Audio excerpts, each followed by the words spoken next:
चांद रात कब है? चांद रात कब है? कब है चांद रात?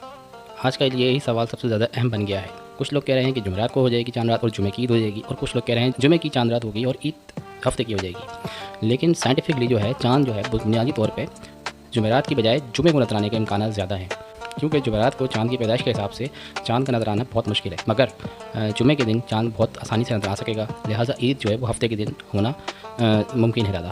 लेकिन ऐसी सूरत में कुछ लोगों का ये ख्याल होगा कि यार ये चांद जो है ना 29 का ही था और गवर्नमेंट ने जुम्मे की ईद की बजाय हफ्ते की ईद करवाई है, और चांद जो है वो ज़बरदस्ती जो है वो जुम्मे की तक लेकर गए हैं ताकि ईद हफ्ते की हो जाए। ऐसा इसलिए क्योंकि पाकिस्तान में ये एक अजीब व गरीब वहम पाया जाता है कि पाकिस्तान में जब भी ईद जुमे की पड़ेगी तो वो साल जो होगा वो गवर्नमेंट के ऊपर भारी पड़ेगा। इसकी एक तारीख़ है, चलिए इसके ऊपर गौर करते हैं। सबसे पहले अयूब खान के दौर में 1960 में जब गवर्नमेंट ने यह ऐलान किया कि चांद जो है वो ईद जो है वो हफ्ते की होगी, लिहाजा आवाम में ये इश्तियाल पाया गया कि उन्होंने इस चांद को मानने से इनकार कर दिया। और ये सुनने में आया कि क्योंकि अयूब खान के यहाँ ये बात गवर्नमेंट ने यानी कि उस वक्त ये कहा था कि जुमे की ईद जो है वो बुरा शगुन होता है, लिहाजा उन्होंने चांद को एक दिन आगे बढ़ा दिया। इस बात को लेके मुल्क के अंदर काफ़ी फसादात हुए थे। दूसरी दफ़ा ज़िया-उल-हक के दौर में चांद को लेकर गिलगित के अंदर काफ़ी फसादात हुए और सैकड़ों लोग मारे भी गए। क्योंकि दो मजहबी गिरोह के दरमियान चांद को लेकर प्रॉब्लम पैदा हो गई थी कि चांद जो है हुकूमत ने जानबूझ के आगे किया है, ये पीछे किया है चांद की तारीख़ में, चांद की नज़र आने में।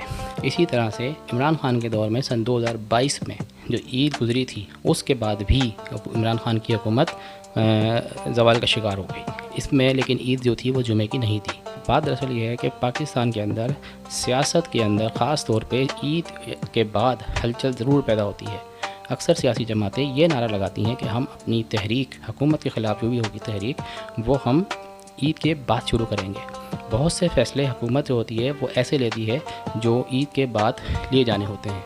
इसी तरह से बहुत सी सियासी पार्टियां, ईद मिलन पार्टियां और दीगर पार्टियां वगैरह जो हो रही होती हैं ईद के बाद, उसमें भी बड़े बड़े फ़ैसले लिए जा रहे होते हैं कि यार अब हम हुकूमत के ख़िलाफ़ कौन सा मुहाज़ खड़ा करेंगे।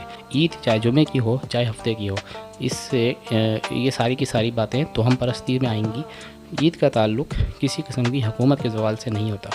ये तो सिर्फ़ एक पाकिस्तान की सियासत का एक रुख है जो रमज़ान मुबारक के बाद पेश आता है, और उसमें तहरीकें जो होती हैं हुकूमत के ख़िलाफ़ शिद्दत पकड़ लेती हैं। तो अभी देखना ये है कि 2026 के जो ईद आ रही है जुम्मे या हफ्ते की जो भी दिन बनेगा, उसके बाद गवर्नमेंट किस तरह से आने वाले वाक़यात को, मामलात को तय करती है।